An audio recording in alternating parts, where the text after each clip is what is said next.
selamat siang, selamat datang di GoCast, Golang Podcast. Di sini aku Najwa Karista sebagai moderator, ditemani oleh rekan-rekan saya dari kelompok 7.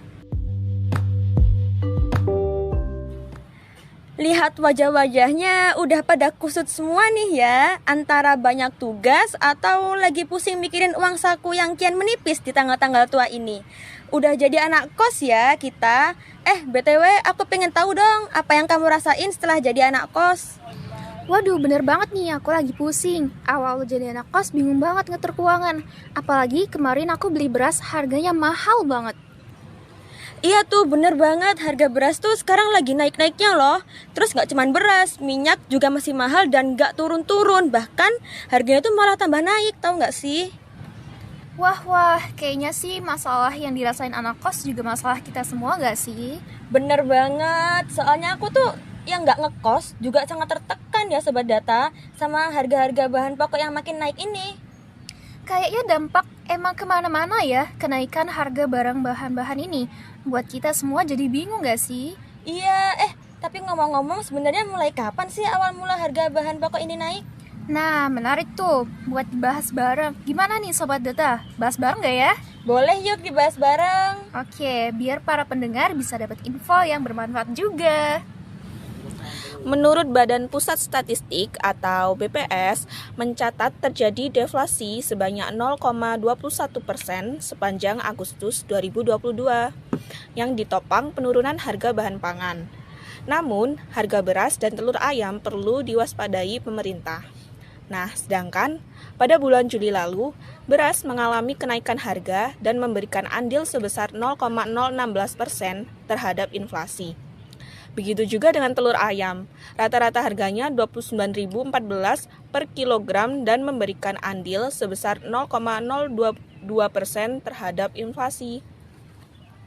Berdasarkan data BPS, rata-rata harga beras di penggilingan kualitas premium sebesar Rp9.901 per kilogramnya atau naik 2,83%. Sedangkan beras kualitas medium rata-rata harganya sebesar Rp9.358 per kilogramnya atau naik 2,93%. Kemudian rata-rata harga beras kualitas luar tercatat sebesar Rp9.069 per kilogramnya atau naik sebesar 1,84% pada Agustus 2022. Pusat Informasi Harga Pangan Strategis Nasional juga mencatat rata-rata harga minyak goreng di beberapa provinsi tercatat Rp23.720 per liter. Rata-rata ini turun dari minggu lalu yang tercatat sebesar Rp23.890 per liter. Harga minyak goreng di pasar modern Sulawesi Tenggara menjadi yang termahal di Indonesia, yaitu dengan harga jual mencapai Rp28.650 per liternya. Sementara di Lampung, harga minyak goreng menjadi yang termahal kedua di dalam negeri, yaitu dengan harga mencapai Rp28.450 per liternya.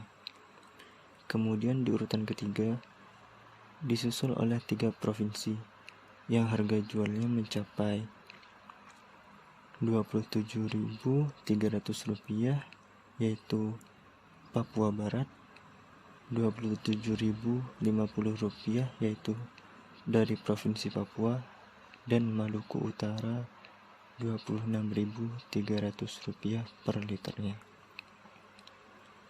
Sementara itu, terdapat 3 provinsi dengan harga jual minyak goreng terendah se-Indonesia, yaitu Provinsi Kalimantan Utara, Provinsi Jambi, dan Provinsi Sulawesi Tengah. Oke, berarti dari permasalahan yang kita jabarin tadi, itu hanya sedikit dari permasalahan di Indonesia yang disajikan dengan data ya kan? Iya, betul. Berarti data ini menjadi hal yang penting banget gak sih? Mau kalian tinggal di sudut bumi manapun, hidup kalian akan selalu berdampingan dengan data. Karena tanpa data, segala permasalahan yang ada tidak bisa diselesaikan dengan tepat. Selain itu, kalian tahu nggak sih kalau sekarang ini udah zamannya big data? Berarti pekerjaan yang berkaitan dengan data ini banyak dicari di banyak bidang pekerjaan loh. Bisa di kesehatan, industri, perusahaan, dan masih banyak lagi lainnya. Kalau kalian mau ikutan berkecimpung dengan perdataan, tertarik dengan bidang pekerjaannya yang menggiurkan, nah kalian bisa banget nih ambil studi di jurusan Statistika UNER. Kenapa sih Kak harus Statistika UNER? Statistika UNER sudah terakreditasi A loh, memiliki banyak prestasi di bidang akademik maupun non-akademik, seperti Gold Medal Indonesia International IoT Olympiad, Gold Medal Youth Business Competition, dan masih banyak lagi. Di Statistika UNER, nggak cuma belajar perihal akademik loh, ada banyak kegiatan lain yang bisa membuat refreshing di tengah kesibukan perkuliahan. Ada ANOVA, studi banding, badminton. Terus ada lagi nih, lulusannya sudah tersebar di berbagai perusahaan besar mulai dari BUMN, BPS, beberapa bank swasta besar hingga perusahaan startup ternama seperti Shopee dan Tokopedia.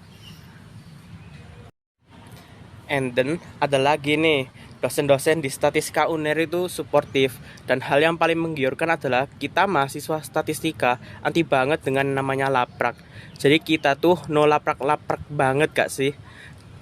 Bener sekali. Kalau kita hitung dalam 4 tahun itu cuma ada sekitar 6 laprak loh. Tapi kalian harus lebih kuat dan lebih effort aja jalaninnya. Oke, nggak masalah sih. Kakak kira-kira punya pesan nggak nih yang mau disampaikan mungkin untuk sobat data yang ingin join Statistika UNER? Waduh, ada dong pastinya. Pokoknya buat kalian yang ingin join ke Statistika UNER, yuk persiapin diri kalian dengan sebaik-baiknya. Karena tentunya nggak gampang lah ya. Nggak bercanda-bercanda. Kalian pasti bisa kok. Semoga pilihan kalian berkuliah di Statistika UNER menjadi pilihan yang terbaik. Pada intinya, dimanapun kalian berkuliah, kalian harus totalitas dan menyelesaikan apapun yang sudah dimulai dengan sebaik-baiknya. Satu kalimat terakhir, just follow your heart to achieve your dream. Ya, gitulah ya kira-kira. Oke, mantep banget nih ya berarti Kak. Tapi aku sedikit sedih nih karena akan segera mengakhiri podcast ini Kak. Waduh, nggak perlu sedih sih, karena Sobat Data bisa dengerin seri podcast lainnya untuk bisa mengenal lebih jauh tentang permasalahan terkini yang berkaitan dengan data. Wah, iya betul juga sih. Oke, kalau begitu cukup segini saja podcast kita pada kali ini. Semoga apa yang kami sampaikan dapat diambil manfaatnya. Terima kasih untuk kalian Sobat Data hebat yang sudah bersedia mendengarkan podcast kami. Pergi memancing ke Sungai Sumi, nila dipancing di hari senja. Salam cinta dari kami untuk teman-teman semuanya.